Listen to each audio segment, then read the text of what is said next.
Bonjour à toutes et à tous, soyez bénis dans le Seigneur. Ce matin, nous allons poursuivre avec le livre de Samuel. Nous allons voir quelle démarche que Dieu adopte ici pour faire rentrer Saül dans sa bénédiction. Et vous voyez tous, on a vu la semaine dernière que Saül est le fruit de la voix du peuple. Amen. Et Saül ici est choisi par une volonté permissive. Dieu choisit Saül par sa volonté permissive. Personne ne peut obliger Dieu de faire quoi que ce soit.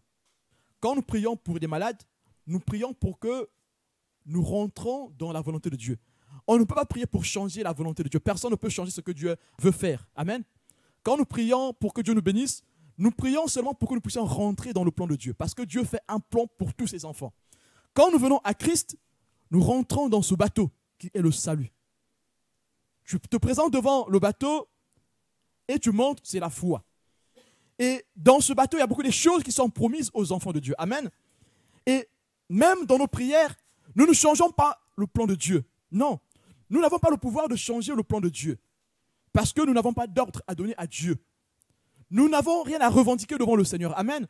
Mais ce que nous faisons quand nous prions pour des malades, quand nous prions pour une chose, pour un sujet, nous prions pour que nous puissions rentrer dans le plan de Dieu. Il y a certaines choses, Dieu les donne que quand nous parlons. Et pourtant, Dieu n'est pas un homme pour que nous puissions lui rappeler des choses. Pourquoi nous prions? Nous prions pour rappeler aussi que nous nous soumettons à celui qui est notre maître. La prière, c'est un acte de soumission. C'est un acte de piété. Amen. Voilà pourquoi dans ce que nous sommes en train de faire ce matin, nous sommes tous sur le thème, le combat spirituel. Et principalement, la prière. Le combat spirituel n'est pas efficace sans la prière. Amen. Et il y a des prières qui rentrent dans la volonté de Dieu et d'autres prières qui rentrent dans la volonté de l'homme. Amen.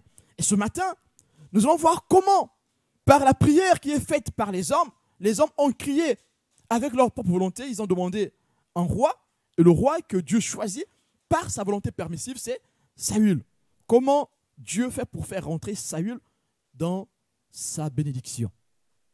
Même quand nous nous sommes trompés dans notre prière, même si au départ on a fait une prière qui n'était pas dans la volonté de Dieu, mais nous avons vu la semaine dernière que Dieu est miséricordieux. Et Dieu peut encore nous faire grâce pour pouvoir rattraper l'erreur qui a été commise. Amen. Et nous avons vu dans la Bible combien de fois Dieu a rattrapé des erreurs que les gens ont commises par leur ignorance, par leur incrédulité. Dieu, par amour, par miséricorde, choisit de rattraper l'erreur de l'homme pour pardonner l'homme. Amen. Depuis le commencement, l'homme est sorti du plan de Dieu. Dieu l'a ramené dans son plan en se donnant lui-même. Amen. Et ici, bien que le peuple ait péché devant Dieu en demandant un roi, Dieu leur donne un roi. Mais puisque c'est un roi selon leur cœur, Dieu va leur demander de rester fidèles afin que cela ne se retourne pas contre eux. Amen. Voilà pourquoi vous allez voir ici que la personne qui choisit sa propre voie aura beaucoup de mal à avancer. L'épreuve que cette personne vivra sera plus rude que la personne qui a choisi de rester dans le plan de Dieu. Amen. Mais cela ne veut pas dire que celui qui a fait un mauvais choix au départ, qu'il est perdu. Non. Il peut encore se rattraper. Amen. On insiste parce que notre Dieu est miséricordieux. Cela ne nous envoie pas aussi faire de mauvais choix pour que Dieu les rattrape après. Non. Si nous le faisons, nous venons des faux. Amen. 1 Samuel chapitre 9, tout le chapitre, et 1 Samuel chapitre 10, versets 1 à 13. 1 Samuel chapitre 9, versets 1 à 14.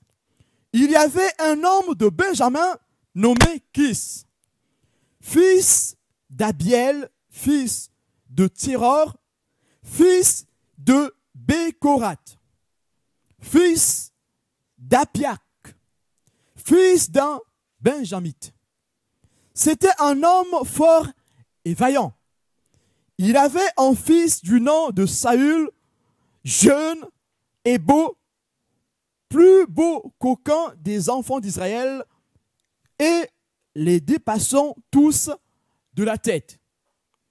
Les ânesse de Kis, père de Saül, s'égarèrent. Et Kis dit à Saül, son fils, « Prends avec toi l'un des serviteurs, lève-toi, va et cherche les ânesses.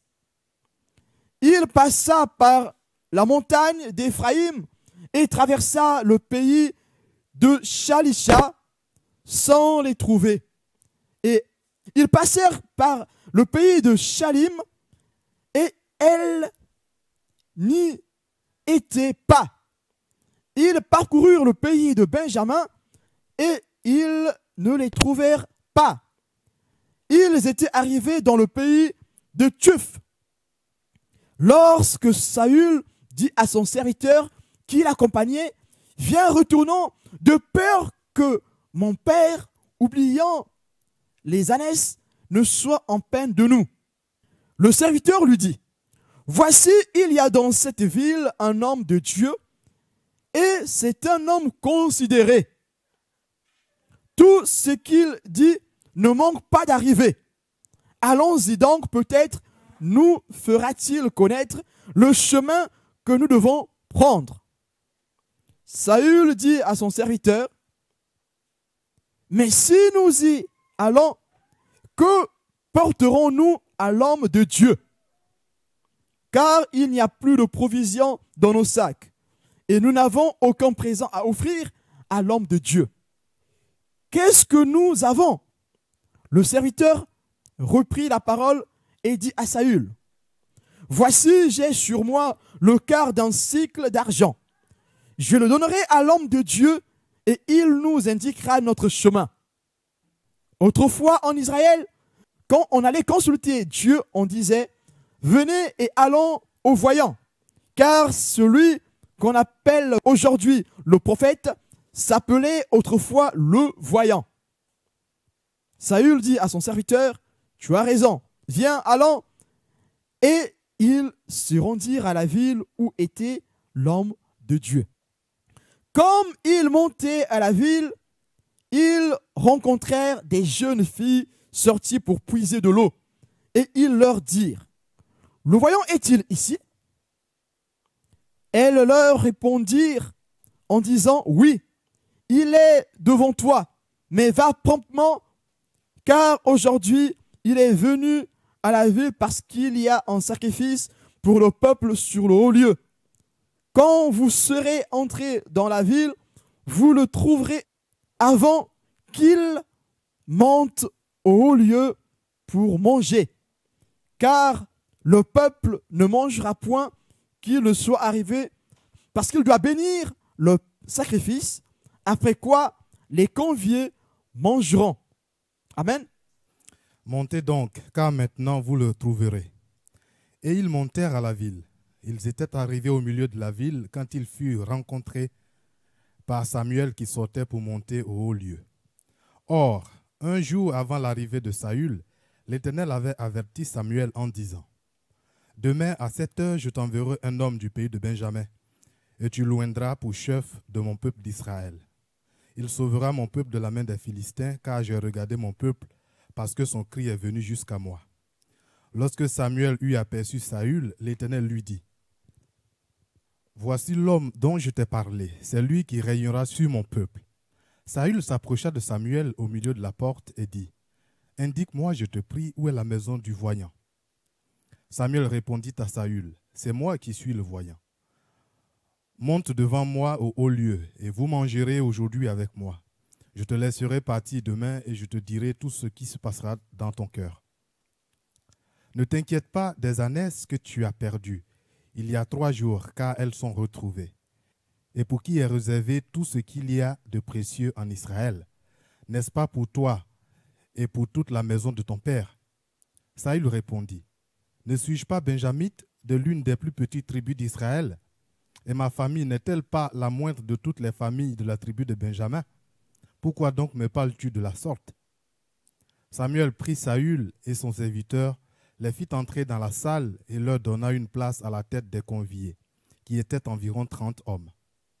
Samuel dit au cuisinier, « C'est la portion que je t'ai donnée en te disant, mets-la à part. » Le cuisinier donna l'épaule et ce qui l'entoure, et il la servit à Saül. Et Samuel dit, « Voici ce qui a été réservé. Mets-le devant toi et mange, car on l'a gardé pour toi lorsque j'ai convié le peuple. » Ainsi Saül mangea avec Samuel ce jour-là. Il descendit du haut lieu à la ville et Samuel s'entretint avec Saül sur le toit. Puis ils se levèrent de bon matin. Et dès l'aurore, Samuel appela Saül sur le toit et dit, « Viens et je te laisserai partir. » Saül se leva et ils sortirent tous deux, lui et Samuel. Quand il fut descendu à l'extrémité de la ville, Samuel dit à Saül, « Dis à ton serviteur de passer devant nous. » Et le serviteur passa devant. « Arrête-toi maintenant, reprit Samuel, et je te ferai entendre la parole de Dieu. » Samuel prit une fiole d'huile qu'il versa sur la tête de Saül. Il l'embrassa et dit, « L'Éternel t'a désigné par onction pour que tu sois le chef de son héritage. Aujourd'hui, après m'avoir quitté, tu trouveras 2 hommes près du tombeau de Rachel, sur la frontière de Benjamin, à Tsel-Sac. Ils te diront, les ânesses à la recherche desquelles tu es allé sont retrouvées. Maintenant, ton père ne pense plus aux ânesses, mais il s'inquiète pour vous. Il dit, que dois-je faire au sujet de mon fils ? De là, tu iras plus loin et tu arriveras aux chênes de Tabor, où tu rencontreras 3 hommes en train de monter vers Dieu à Béthel. Ils portent l'un 3 chevreaux, l'autre 3 gâteaux de pain et l'autre une outre de vin. Ils te demanderont comment tu vas et te donneront 2 pains. Tu les accepteras de leur part. Après cela, tu arriveras à Gibéa Elohim, où se trouve une garnison de Philistins. En entrant dans la ville, tu rencontreras une troupe de prophètes qui descendent du haut lieu, précédés du luth, du tambourin, de la flûte, de la harpe et qui prophétisent. L'Esprit de l'Éternel viendra sur toi, tu prophétiseras avec eux et tu deviendras un autre homme. Lorsque ces signes seront réalisés pour toi, fais ce que tu trouveras à faire, car Dieu est avec toi.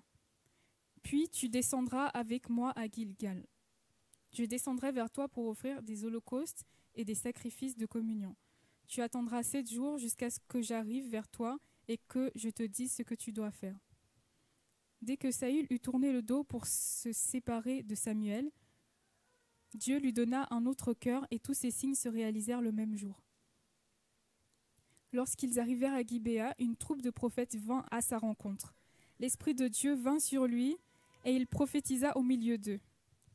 Tous ceux qui l'avaient connu auparavant virent qu'il prophétisait avec les prophètes et les membres du peuple se disaient l'un à l'autre, « Qu'est-il arrivé au fils de Kis ?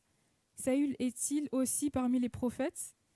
Quelqu'un de Gibéa ajouta, « Et qui est leur père ?» De là vint le proverbe, « Saül est-il aussi parmi les prophètes ?» Lorsqu'il eut fini de prophétiser, Saül se rendit au haut lieu. Merci. Alléluia. Merci Seigneur. Le peuple d'Israël demande un roi en allant à l'encontre de la volonté de Dieu. Mais Dieu, par sa volonté permissive, donne à Israël le roi qu'il demande. Amen. Et c'est Dieu qui choisit ce roi pour Israël. Amen.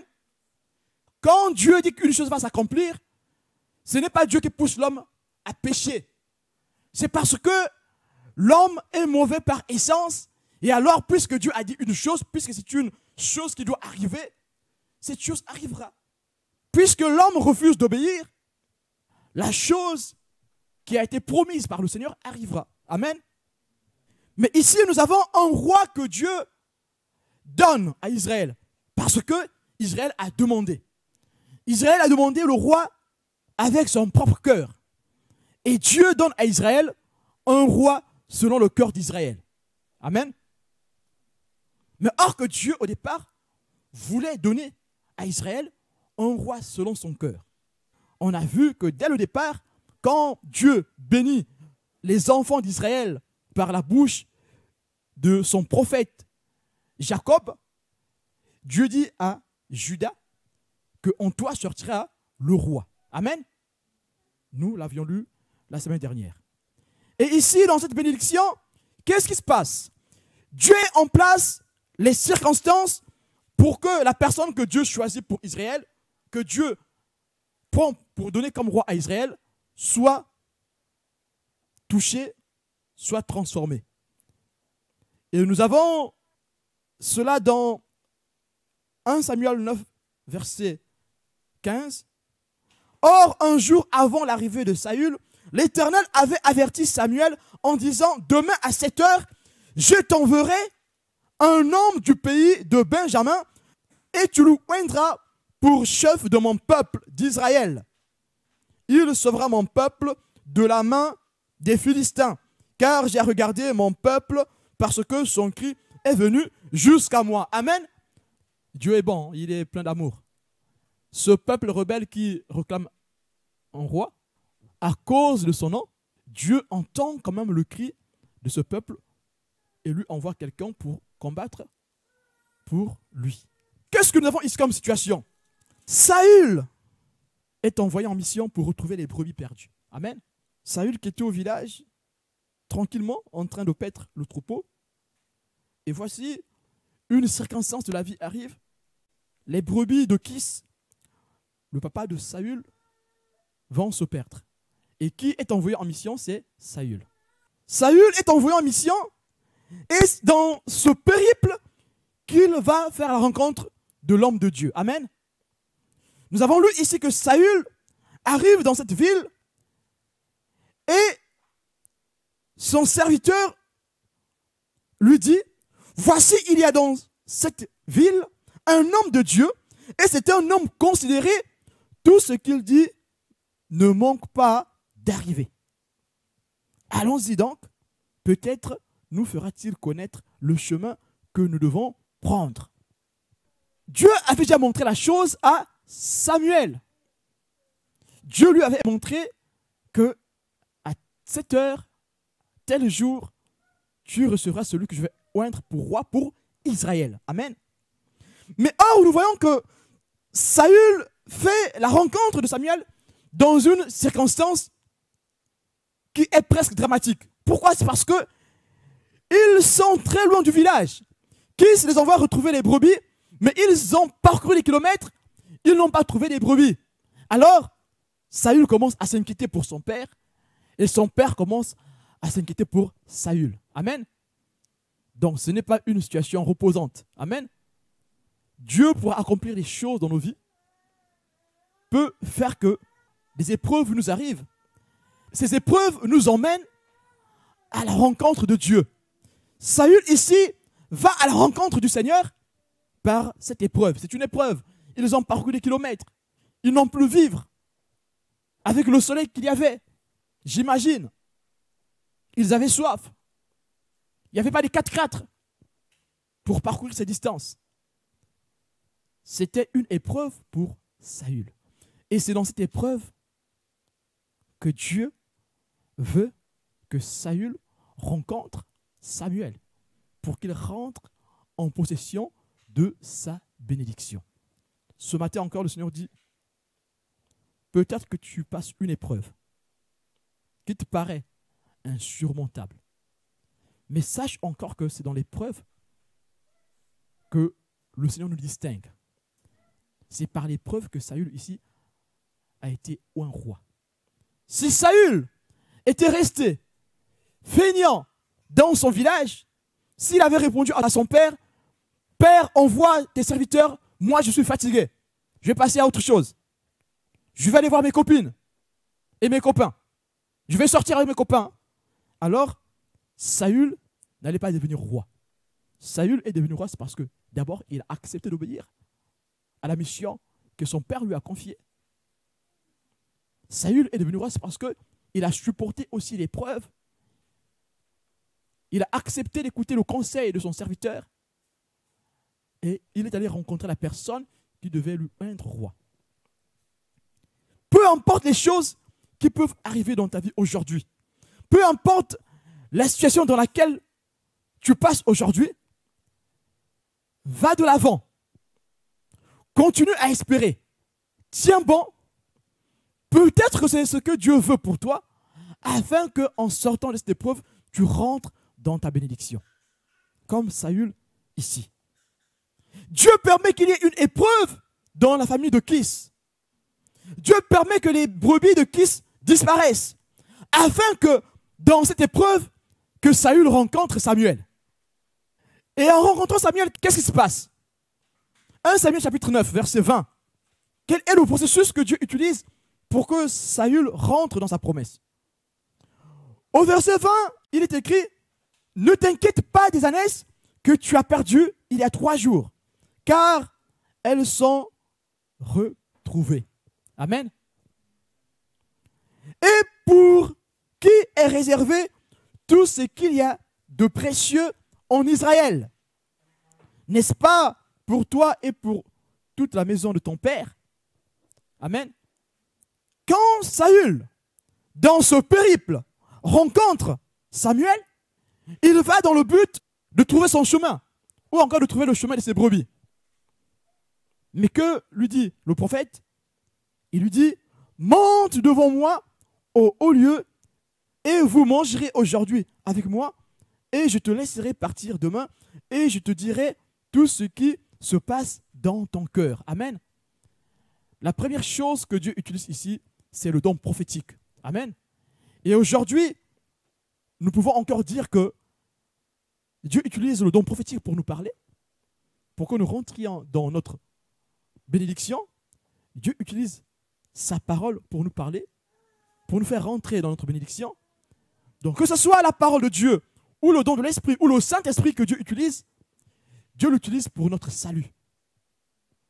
Et ici, nous voyons encore la puissance de l'esprit prophétique dans une église pour emmener le peuple en son salut. Une église qui refuse le don prophétique ne peut pas aller de l'avant. Une église qui refuse le ministère prophétique ne peut pas aller de l'avant. Une personne qui refuse que Dieu parle pour elle ne pourra pas voir la gloire de Dieu. Pour voir la gloire de Dieu, il faut accepter que la parole de Dieu te parle, qu'elle te transforme, mais il faut aussi accepter que le Saint-Esprit agisse dans ta vie. Amen. Mais ici, qu'est-ce qui se passe? Dieu met en place sa puissance par le don prophétique afin de commencer à toucher le cœur de Saül. Nous ne pouvons pas rentrer dans le plan de Dieu. Nous ne pouvons pas rentrer dans la volonté de Dieu. Nous ne pouvons pas rentrer dans notre bénédiction si notre cœur n'est pas transformé. Alors, si on te vend une bénédiction qui ne nécessite pas la transformation du cœur, c'est une fausse bénédiction. Ici, nous avons encore une preuve que pour entrer dans la bénédiction de ce que Dieu prévoit pour nous, pour entrer dans notre élévation, il faut que notre cœur soit transformé.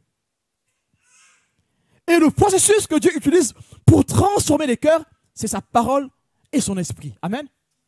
La puissance du Saint-Esprit va agir par le don prophétique qu'a Samuel, et Samuel va prophétiser des choses sur Saül, des choses qui vont étonner Saül. Ne t'inquiète pas des tes ânesses que tu as perdues il y a 3 jours. Il est surpris. Vous vous souvenez tous de Nathanaël.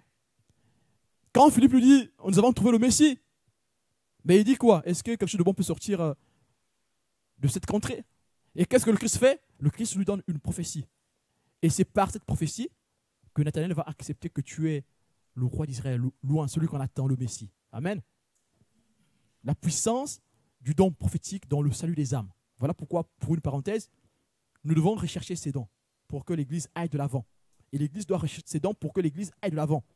Parce que si nous faisons des suivis sans l'Esprit de Dieu, ces suivis ne porteront rien. On va parler avec notre propre intelligence. Ça nous emmènera pas loin. Mais pour que le suivi que nous faisons soit efficace, il faut que nous puissions rechercher les dons spirituels afin que quand quelqu'un viendra parmi nous, quand quelqu'un viendra nous voir, on lui parlera, non pas selon notre propre intelligence, mais on lui parlera avec la puissance du Saint-Esprit, et c'est le Saint-Esprit qui va convaincre le cœur. Amen. La vérité qui sortira de l'Esprit de Dieu fera que la personne capitule. Amen. Et ici, Nathanaël, dans les évangiles, a capitulé, a accepté, a cru que Jésus était le Christ, qu'il était celui que Israël attendait, parce qu'il a écouté la prophétie. Et ici, nous voyons que Saül rentre dans l'étonnement, il dit, « Ne suis-je pas benjamite de l'une des plus petites tribus d'Israël? Et ma famille n'est-elle pas la moindre de toutes les familles de la tribu de Benjamin? Pourquoi donc me parles-tu de la sorte ?» Cette parole ici, il ne s'agit pas du doute. Tu ne peux pas rentrer dans ta bénédiction si tu doutes de ce que Dieu a dit. Non, cette parole, c'est une parole d'étonnement. Il s'étonne. Il est étonné de voir que cela puisse arriver. Il n'a pas douté. Ici, il s'étonne. Comment cela puisse-t-il arriver? Moi qui suis d'une petite tribu, comment je peux devenir le président de la République? Moi qui suis rien du tout. Comment je peux avoir telle promotion? Moi, je n'ai pas telle chose. Les autres l'ont. Non. Cette parole veut dire qu'il s'est juste étonné. Comme nous avons plusieurs exemples dans la Bible où les gens s'étonnent de ce que Dieu promet. Amen. Ce n'est pas le doute. Celui qui doute, il ne reçoit pas. Amen. Il ne faut même pas tergiverser dessus. Donc ici, nous avons une première étape. Pour quand Dieu veut nous faire rentrer dans une bénédiction, la première des choses que Dieu fait, Dieu utilise sa parole ou l'esprit pour commencer à préparer notre cœur afin que nous puissions accepter ce que Dieu promet pour nous. Amen. Donc c'est un appel. Deuxième point. Donc premier point ici, la prophétie est tombée. Et dans cette prophétie, qu'est-ce que Dieu fait? Dieu nous rassure. Quand Dieu veut nous sauver, veut nous faire rentrer dans sa bénédiction, Dieu parle par son esprit et par sa parole pour nous donner des promesses et pour nous rassurer. Dieu nous rassure. Et quand vous voyez ce qui est dit ici, il est juste écrit « Ne t'inquiète pas des ânesses ». Est-ce que ici Samuel dit « Saül, tes ânesses sont quelque part, va les chercher ». Non, Saül ici n'est pas rentré dans ce qu'il recherchait. Lui, il cherchait ses brebis. Mais Samuel lui fait simplement une promesse. Ne t'inquiète pas des ânesses que tu as perdues il y a 3 jours. Mais il peut que croire, mais un, il ne sait pas que j'ai perdu mes ânesses. Et deux, il ne sait pas depuis quand. Il peut que croire. Là, Saül ne pouvait plus douter de ce que disait l'homme de Dieu. Cette phrase, c'est juste l'étonnement. Amen. Et Dieu ici, quand il veut nous mettre sur la montagne, il nous rassure par sa parole et par son esprit. Amen. Secondo, le verset 22. Samuel prit Saül et son serviteur les fit entrer dans la salle et leur donna une place à la tête des conviés qui étaient environ 30 hommes. Amen. Secondo, ici, Dieu, par son prophète, commence à montrer à Saül les prémices de sa bénédiction. Amen. Cela ne veut pas dire que Saül est déjà rentré dans sa bénédiction. Non, il n'est pas encore rentré dans sa bénédiction. Dieu utilise ce symbolisme pour toucher le cœur de Saül. Quand nous sommes à la recherche de Dieu, Dieu peut nous guérir pour toucher notre cœur. Dieu peut permettre que quelqu'un qui est malade soit guéri devant nous. On n'est pas croyant, mais Dieu peut permettre qu'il y ait un miracle pour que nous puissions croire en lui. Amen. Pour que notre porte s'ouvre. Et ici, nous voyons que Dieu, par son prophète, donne à Saül la première place des conviés. Et je vous assure, c'est une société très mature. La société ancienne, c'est une société où les hommes ont une place très importante et les femmes sont négligées. Ça, c'est seulement la société des hommes. Nous parlons ici pas des choses qui se passent dans l'église, mais des choses des hommes. Où les hommes excluent les moindres. Où les hommes ont une place importante, où les premières places sont toujours données aux hommes. Où les gens qui sont élevés en dignité occupent toujours la première place. Et jusqu'à aujourd'hui, c'est ce qui se fait. C'est une société où les femmes sont séparées des hommes. Une séparation. Non seulement des femmes et des hommes, mais aussi par rapport à la dignité que nous portons. Et ici, nous voyons que pour être à côté du prophète, il faut être quelqu'un de dignitaire. Quelqu'un qui a un nom. Non seulement on peut trouver une femme dans cet endroit, vous voyez qu'il n'y a que 30 hommes. Et ces personnes, c'est des gens renommés du pays. Ce n'est pas n'importe qui. Et à cet endroit-là, qu'on invite, non quelqu'un qui a un nom, qui a fait des diplômes Bac plus 14, on invite quelqu'un qui n'est pas connu du tout. Le prophète de Dieu invite quelqu'un qui n'est pas renommé, qui n'est pas scientifique, qui n'est pas informaticien, qui n'est pas philosophe, qui n'est pas biologiste, qui n'a fait aucune découverte. C'est lui qu'on invite au milieu des 30 hommes. Un cercle fermé. Déjà, c'est une société très dure en ce qui concerne la relation entre l'homme et la femme. La société sémitique, c'est une société qui est très dure concernant la relation entre l'homme et la femme. Elle est très dure, cette société.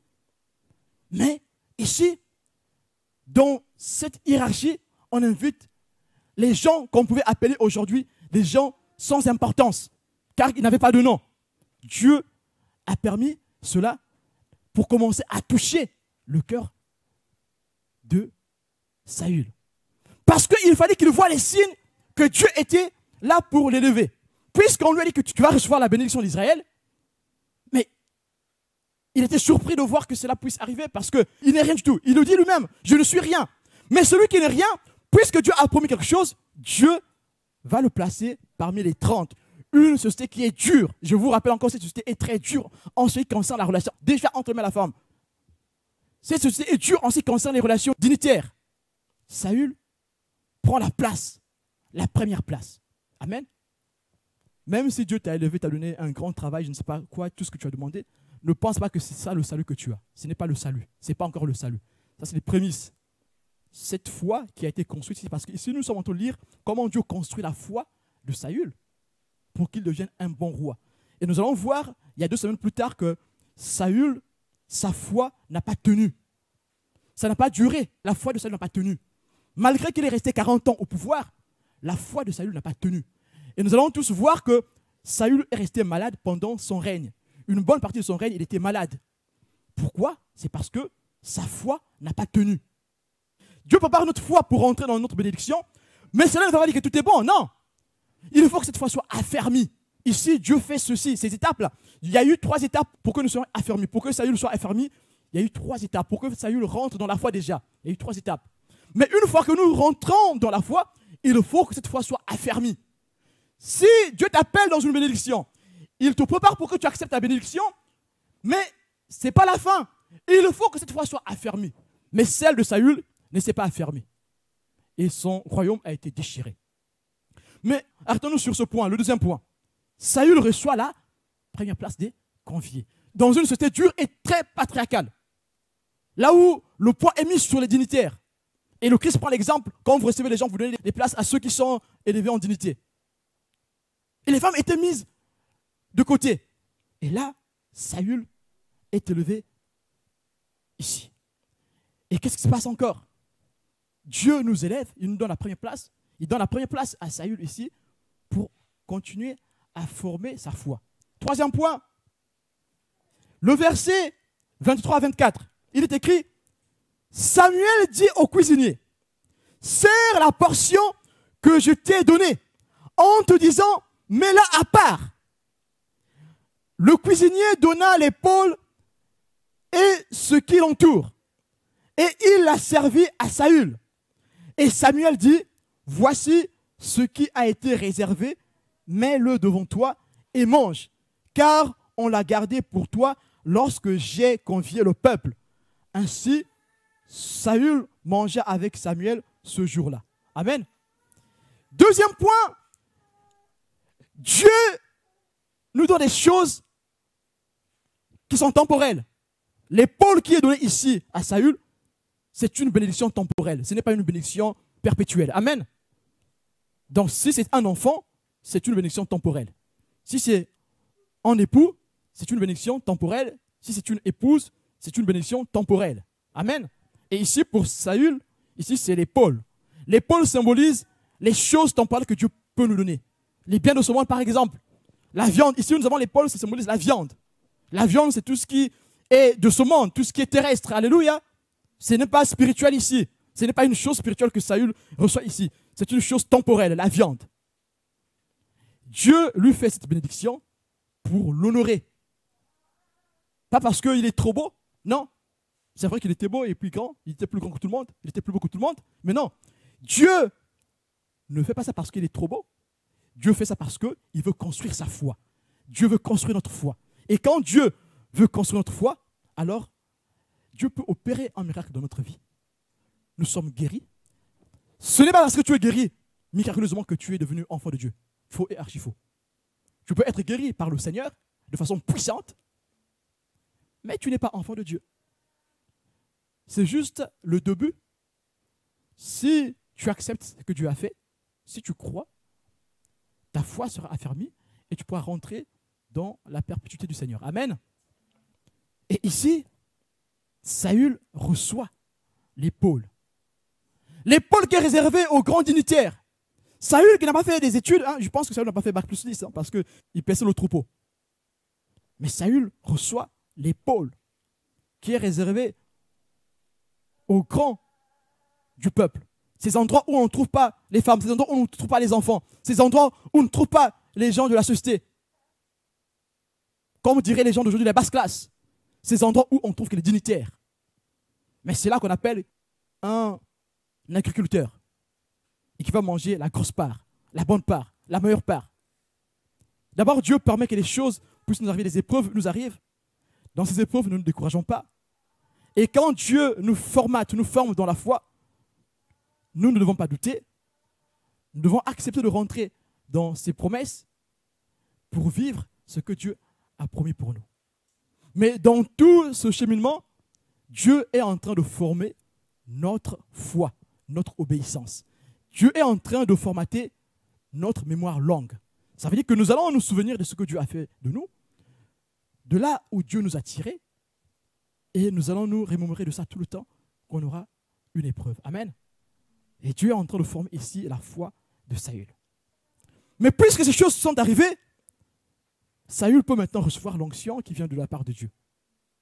Nous avons ici, dans le verset 1 du chapitre 10, le premier livre de Samuel, il est écrit « Samuel prit une fiole d'huile qu'il répandit sur la tête de Saül. » Dites-moi, Saül avait douté de la bénédiction que Samuel avait prononcée. Premièrement, Saül n'allait pas accepter l'invitation pour manger avec les grands. Il allait dire, mais moi je ne suis rien de la société, personne ne me connaît. Pourquoi je dois aller manger avec les grands de ce monde? Et là, il n'y avait que les grands. Aujourd'hui, on pouvait parler des grandes puissances qui se retrouvent. On n'appellera pas une petite puissance pour venir siéger au milieu des grandes puissances. Et c'est ce que cette personne qui a été bénie ici est en train de vivre, le roi Saül. Mais puisque Saül a accepté ce que Dieu fait en lui, qu'est-ce qui se passe ici? Samuel peut oindre Saül. Saül peut être oint de l'onction qui vient de Dieu. Tout cela, ce n'est pas encore fini. Et plutôt là, on pouvait dire, écoute, c'est fini, là, c'est bon. Saül est rentré dans sa bénédiction. Jusqu'ici, au verset 1 ici, Samuel prit une fiole d'huile qu'il répandit sur la tête de Saül. Il le baisa et dit, l'Éternel ne t'a-t-il pas oint pour que tu sois le chef de ton héritage?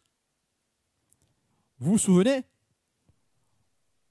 Auparavant, il a dit à Saül que tout ceci est à toi. Au verset 20, jusqu'au verset 21. Verset 20, ne t'inquiète pas des ânesses que tu as perdues il y a 3 jours, car elles sont retrouvées, et pour qui est réservé tout ce qu'il y a de précieux en Israël. Amen. Là, c'est une promesse pour rassurer Saül. Mais ici, la chose commence à s'éclaircir. Au verset 1 du chapitre 10 de 1 Samuel, il prit une fiole qu'il répandit sur la tête de Saül. Il le baisa et dit, l'Éternel ne t'a-t-il pas oint pour que tu sois le chef de son héritage? Amen. Jusque-là, il n'y a encore rien. Jusque-là, il n'est pas encore rentré dans sa bénédiction. Nous allons voir plus tard quand est-ce qu'il rentre pleinement dans sa bénédiction. Et nous avons ici, à partir du verset 2, jusqu'à la fin du chapitre, nous allons voir que la chose va s'éclaircir. Et qu'est-ce qui va se passer? Dieu va donner à Saül des signes par son serviteur Samuel. Des signes qui montrent qu'il va rentrer dans sa bénédiction. Nous ne pouvons pas rentrer dans notre bénédiction. Et surtout en ce qui concerne le ministère, nous ne pouvons pas rentrer dans notre bénédiction, nous ne pouvons pas rentrer pleinement dans notre bénédiction, dans le ministère, si on n'est pas revêtu de la puissance du Saint-Esprit. Et ici, ce que nous avons ici, c'est une forme de plénitude de l'Esprit que Saül va vivre. Amen. Lisons quelques signes. Aujourd'hui, après m'avoir quitté, tu trouveras 2 hommes près du sépulcre de Rachel, sur la frontière de Benjamin, à Tel-Tchak. Ils te diront, les ânesses que tu es allé chercher sont retrouvées. Et voici, ton père ne pense plus aux ânesses, mais il est en peine de vous. Et dit, que dois-je faire au sujet de mon fils? De là, tu iras plus loin. Arrêtons-nous là déjà. Nous avons vu au début que, au verset 20, ne t'inquiète pas des ânesses. Et ici, qu'est-ce que nous avons ici au verset 2 du chapitre 10? il lui dit là où se trouvent les ânesses. Amen. Et nous voyons que la bénédiction s'éclaircit petit à petit. Maintenant, Saül sait où se trouvent les ânesses. Quand est Saül sait où se trouvent les ânesses? Quand Saül a reçu l'onction de Dieu.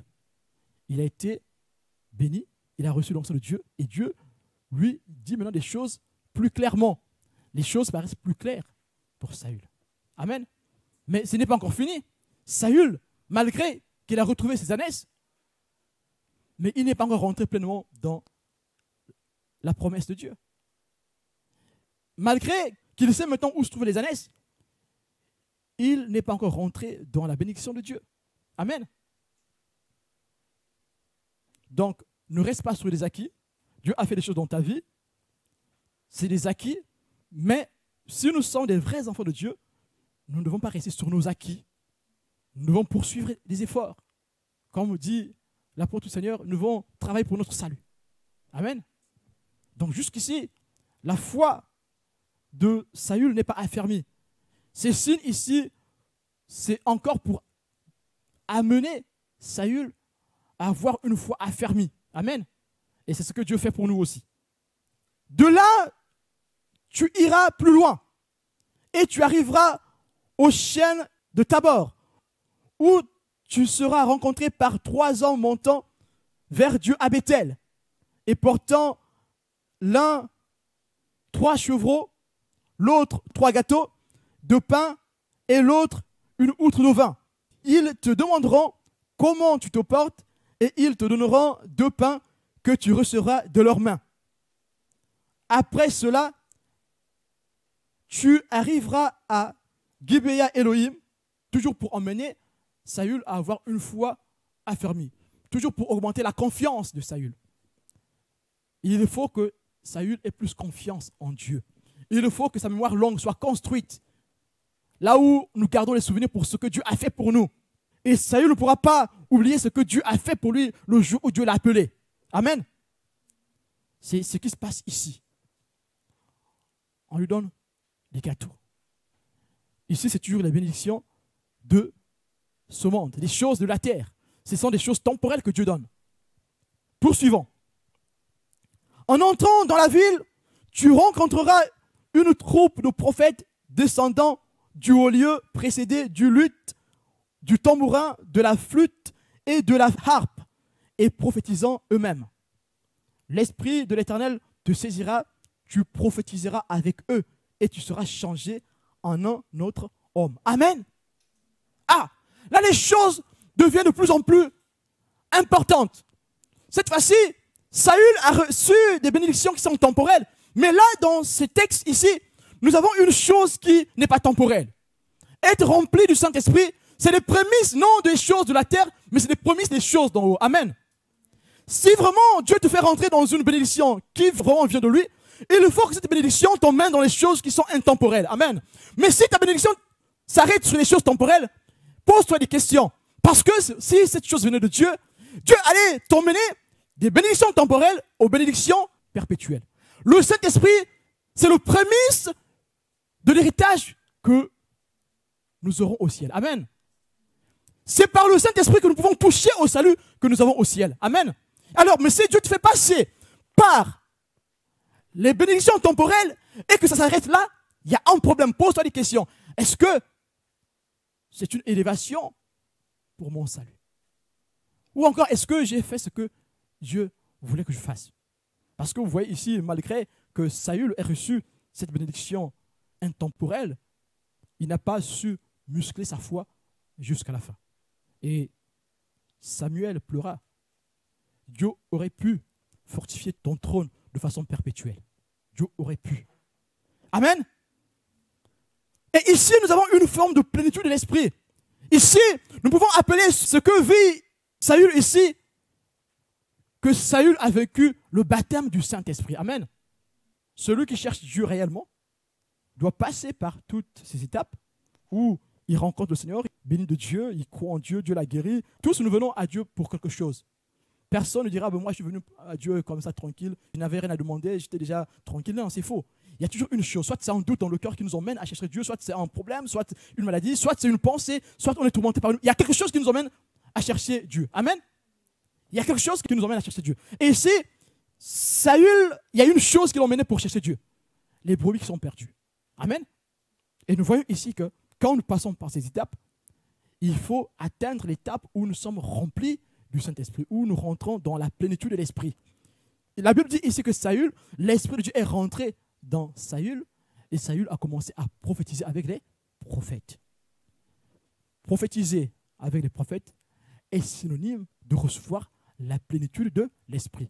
Bien que la Bible dit dans les évangiles, de façon claire et nette, que le signe par excellence pour reconnaître que quelqu'un est baptisé dans le Saint-Esprit, c'est le parler en langue, mais dans ce texte, nous voyons encore que la prophétie, étant un don de parole, peut symboliser le baptême du Saint-Esprit que quelqu'un a reçu. Amen.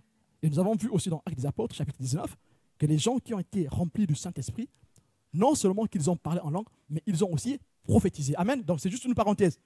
Et ceci veut dire qu'ici, Saül a été baptisé dans le Saint-Esprit pour rentrer pleinement dans le ministère. Tu ne peux pas rentrer dans un ministère si tu n'es pas rempli du Saint-Esprit. Ton ministère, il ne sera pas efficace. Les apôtres, pour rentrer dans le ministère, ils ont attendu, comme le Christ a dit, restez à Jérusalem, attendez. C'est là que l'Esprit va descendre sur vous et vous serez mes témoins. Les apôtres ne sont pas devenus témoins avant d'être remplis du Saint-Esprit. Puisque le Christ lui dit, et là, conjonction de coordination, c'est là. C'est là que vous serez mes témoins. Donc être témoin va avec la plénitude de l'Esprit. Amen. Si nous voulons être des témoins efficaces, nous devons rechercher la plénitude de l'Esprit. Il faut que le signe, notre go, le go des chrétiens, le go des enfants de Dieu doit être la plénitude de l'Esprit. Et même quand nous sommes remplis du Saint-Esprit, nous lançons un projet. Recherchons les fusions renouvelées de l'Esprit pour rentrer dans ce projet que nous voulons faire avec le Seigneur. Amen. Voilà pourquoi vous allez voir dans la Bible, plusieurs fois, quand les apôtres ont été envoyés ou quand Dieu a agi dans la vie des apôtres, ils restaient en prière. Pour choisir celui qui devait remplacer Judas, ils sont restés en prière. On rentre en prière pour rechercher la proximité de Dieu, pour rechercher la plénitude de l'Esprit. Et l'Esprit nous remplit de nouveau. Et la chose arrive. Vous allez dans Actes des Apôtres. Quand il y a eu des persécutions, le peuple de Dieu a prié. Et quand ils ont prié, la terre a tremblé. Ils ont tous été remplis du Saint-Esprit à nouveau. Ces personnes qui ont été remplies du Saint-Esprit le jour de la Pentecôte, mais ce jour-là encore, ils ont encore été remplis de l'Esprit. En fait, on appelle ça les fusions renouvelées.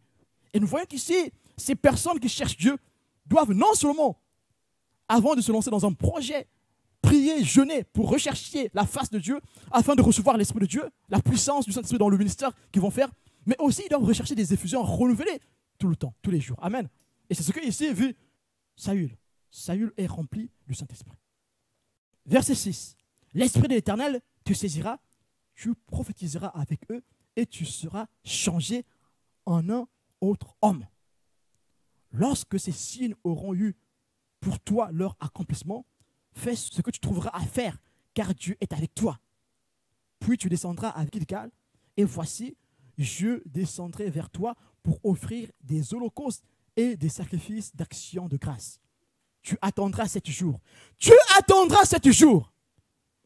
Tu attendras 7 jours. Une foi ne peut pas être affermie s'il n'y a pas une obéissance qui suit. Amen. Nous avons reçu une grâce. La foi est une grâce. Amen. La foi est une grâce. La confiance se construit. La foi est une grâce. Amen.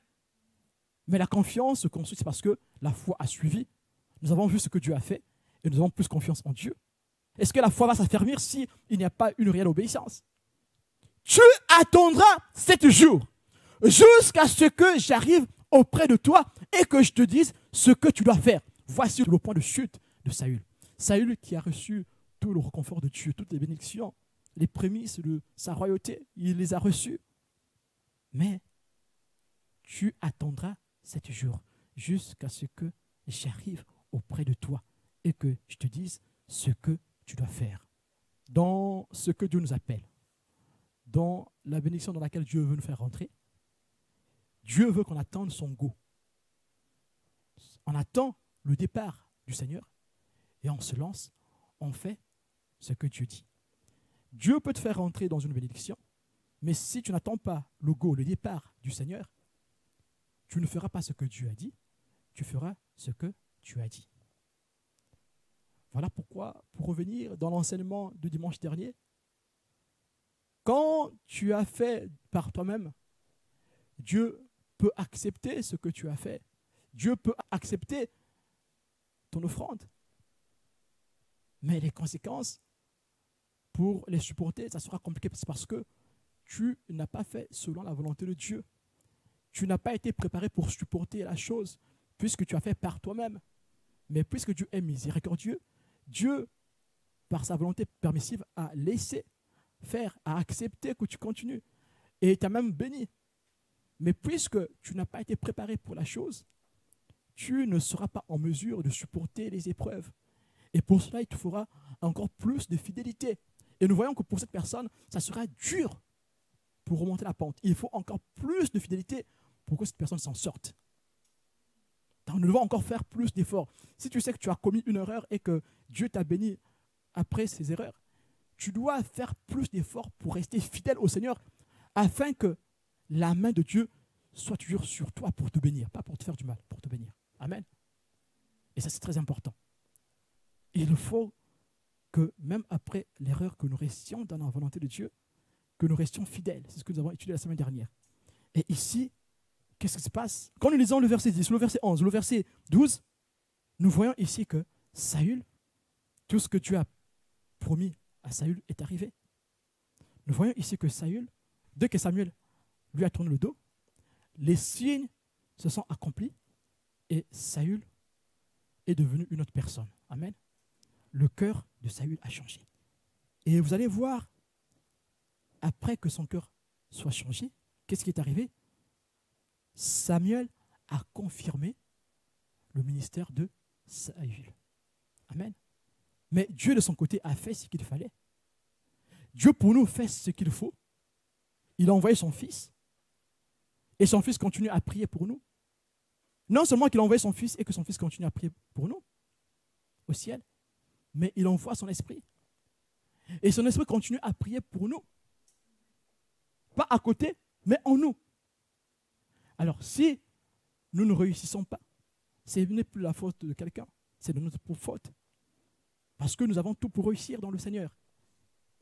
Il y a son fils qui prie là-haut, qui s'est donné en sacrifice, qui prie dans le sanctuaire, le grand sacrificateur.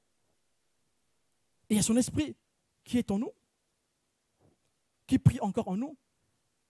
Non seulement qui prie en nous, mais qui nous montre comment prier. Une fois que nous avons accepté ce que Dieu dit, une fois que nous avons cru en ce que Dieu dit, une fois que nous avons accepté les prémices de notre salut, alors le ministère peut être confirmé. Donc ces étapes sont très très importantes pour quelqu'un qui est appelé par le Seigneur. Il faut attendre 7 jours. Tu attends 7 jours et tu fais ce que Dieu dit. Tu obéis et tu marches dans la volonté de Dieu. Faire ce que Dieu dit, c'est marcher dans la volonté de Dieu. Attendre 7 jours, c'est marcher dans l'obéissance. Ce matin, le Seigneur nous appelle à rentrer dans notre bénédiction. Cette bénédiction est au-dessus de toute bénédiction que nous pouvons recevoir. C'est une bénédiction perpétuelle. Elle n'est pas temporelle. Mais pour cela, il faut que nous puissions attendre 7 jours et on fait ce que Dieu dit. Il faut que ce que nous faisions rentre dans le plan de Dieu, rentre dans la volonté de Dieu. Si Dieu nous a donné une chose par sa volonté permissive et que nous sommes conscients que ce qui s'est passé dans notre vie n'était pas bien, maintenant, Dieu nous a réparés, nous pouvons continuer maintenant dans la fidélité. Nous ne devons plus regarder derrière, on doit regarder devant pour que la protection de Dieu soit toujours sur nous. Amen.